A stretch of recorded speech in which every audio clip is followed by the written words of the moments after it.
राम राम मंडळी. तर आपण आज निघालो आहोत हत्यार घेऊन बाहुबलीचं सोयाबीन कापायला. ढाण्या वगायला सोबत घेऊन जाणार आहोत. तर आता ढाण्या वगायला सोडून घेतो पटापटा. तर आपण निघू आता.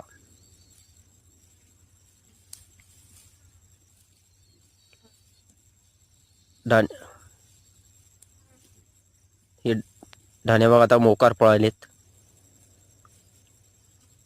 वाट्याने. तर आपलं हत्यार हातात सोबत राहते.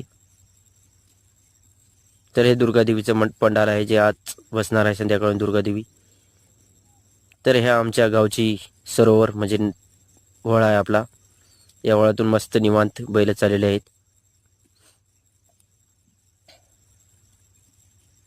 तर ह्या चढाला हे रोज आमचा चढ आहे. पहिल्या व्हिडिओमध्ये बोललो होतो की हा चढ दाखवणार म्हणून. आता यंदा खुंदळाली बैल मस्ती दाखवत आहे स्वतःची. हे पहा चालली आपली पलटण जोमात चारवायला.